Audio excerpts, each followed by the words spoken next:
Hey everyone, okay, let's talk about a phrase I'm pretty sure we've all used at some point. I feel ambiguous about this, right? It sounds kind of smart, thoughtful, but what if I told you it's not quite right? Well, today we're going to clear that up and get our language just a little bit sharper. You know that feeling, don't you? Where you're just stuck.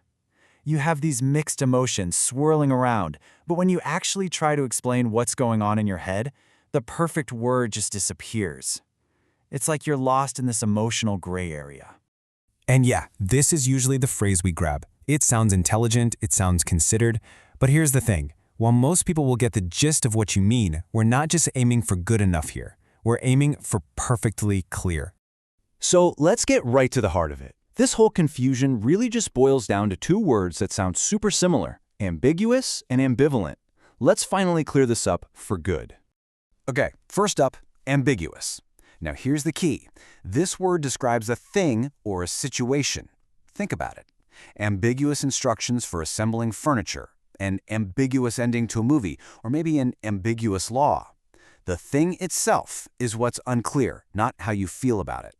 Now, let's talk about the word we're probably actually looking for, ambivalent.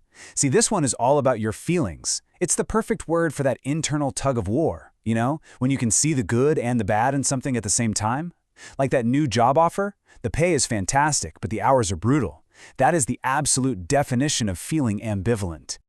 All right, let's lock this in nice and simple.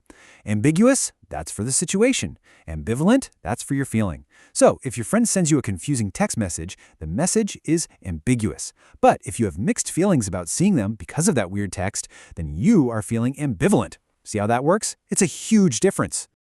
So if saying I feel ambiguous isn't technically correct for a feeling, then what are we actually trying to get across when we say it? Well, it turns out we're usually trying to communicate one of a few different, much more specific ideas. When we say I feel ambiguous, we're often talking about one of three things. First, maybe there's a lack of clarity. You simply don't have all the info you need. Or maybe it's just indecision. You're really stuck on the fence. Or maybe it's just general vagueness. Your feelings are a jumbled mess and hard to pin down. Figuring out which one of these it is, that's your first step to being way clearer. Okay, this is the fun part. Let's build out your vocabulary toolkit so you always have the perfect, most precise word right there when you need it. No more just settling for ambiguous. All right, think of this as your new go-to cheat sheet.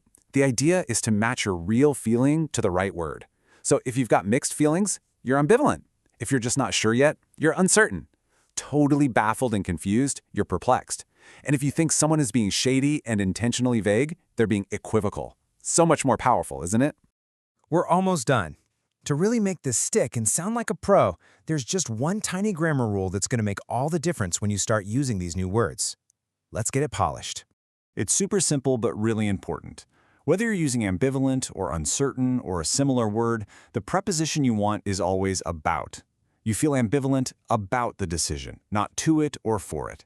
It's a tiny detail, I know, but it adds a huge amount of polish to your speaking. So there you have it. We've untangled that knot between ambiguity and ambivalence. We've even built a toolkit of super precise words to say exactly what you're feeling.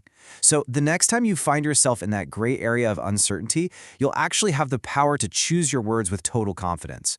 The only question is, what will you say?